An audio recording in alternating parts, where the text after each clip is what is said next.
कल्याणमध्ये आज एक धक्कादायक प्रकार घडला। एका रिसेप्शनिस्ट तरुणीला बेदम मारहाण करण्यात आली। मराठी तरुणीला एका अमराठी व्यक्तीनं बेदम मारहाण केली।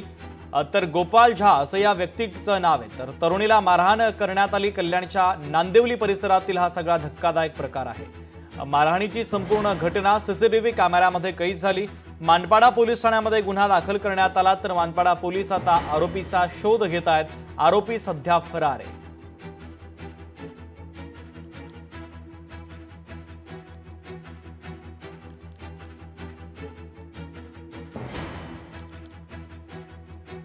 तर कल्याणच्या नांदिवली परिसरामध्ये हा धक्कादायक प्रकार घडलेला आहे। एका तरुणीला बेदम मारहाण करण्यात आली। तर कल्याणमधील तरुणीच्या मारहाणीनंतर मनसे आक्रमक झाली। 4 तासांच्या आत पोलिसांनी आरोपीला शोधून काढावं, नाहीतर मनसे स्टाईलनं आरोपीचा शोध घेण्याचा इशारा देण्यात आलेला आहे।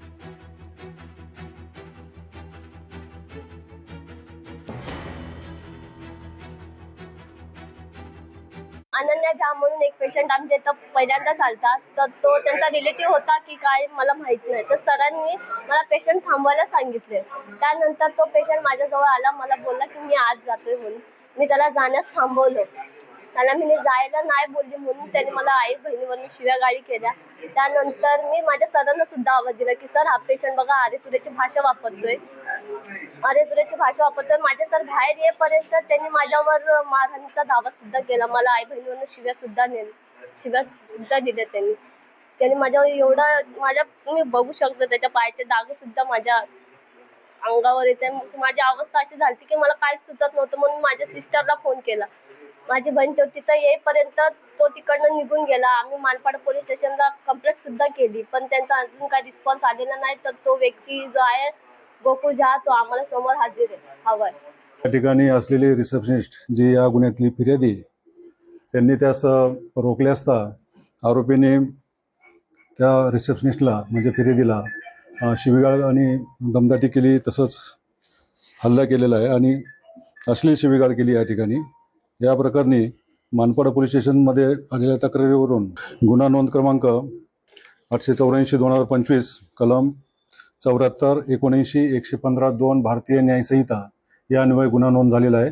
या गुन्ह्यातील आरोपीचं नाव निष्पन्न झालेलं आहे। गोकुळ झा नावाच्या आरोपीने या ठिकाणी गुन्हा केलेला आहे आणि त्याचा आमच्या पोलीस पथकांमार्फत शोध चालू आहे। की त्यांनी त्या लहान मुलीला लाथाबुक्क्यांनी मारलंय।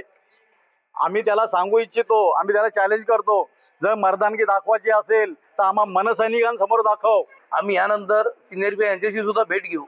जी काही कलम प्रथमदर्शनी दिसत पोलिसांनी दाखल केलेली 74 किंवा 79 आणि 115(2), तर याच्यामध्ये मी माझ्या वकिलांशी बोललो, त्याच्यात विनयभंग हा कलम दिसत नाहीये। तर याबद्दल सुद्धा मी सिनियर पी यांच्याशी बोलू, जर विनयभंगाचा दाखल होईल तो सुद्धा आम्ही प्रयत्न करू। नाही, संबंधित पोलीस अधिकाऱ्यांची मी स्वतः चर्चा केलेली आहे। घटना अतिशय गंभीर आहे। एका महिलेला अशा पद्धतीचे मारहाण करणं अतिशय योग्य नाही। महाराष्ट्रामध्ये अशा पद्धतीचे व्हायलन्स हे खपवू घेतले जाणार नाही। त्या व्यक्तीवरती योग्य ती नक्कीच कडक कारवाई ही केली जाईल। सध्या त्याचा शोध चालू आहे। मागील म्हणजे काल संध्याकाळची ही घटना आहे। जवळपास 9च्या दरम्यान आपण त्याच्यावरती FIR दाखल केला आहे, पण लवकरच तो सापडेल। तो कुठे काय पळू जाऊ शकणार नाही। माहिती अशी आहे की तो लोकलच आहे, तो काय कुठला बाहेरनं आलेला नाही, परंतु लवकर त्याला शोधलं जाईल आणि त्याच्यावरती कारवाई ही नक्कीच केली जाईल। त्याला अटक देखील केली जाईल। हा जो मास्क व्यक्ती दाखवते मला त्यातनं शासन झोपलंय का त्याचं सोंग घेतलं त्याच्यामुळे महाराष्ट्रातील मुलीवरती कोणी हात टाकतो आणि आपण सगळेजण बघतो आहोत। माझ्या महाराष्ट्र पोलिसांना विनंती आहे की तुम्ही यांना दाखवा 3rd डिग्री म्हणजे काय। आणि सर्वात महत्वाचं, जो कोणी महाराष्ट्रातल्या मुलीवरती हात टाकेल त्याला पोलिसांनी तुडवा। ह्याच्यात अनेक प्रकारचं राजकारण पण येऊ पाहत आहे, पण महत्त्वाची गोष्ट हीच आहे की तो जो कोणी गुंड होता, मी ते व्हिडिओ बघितला, एक भयानक लाथ मारली।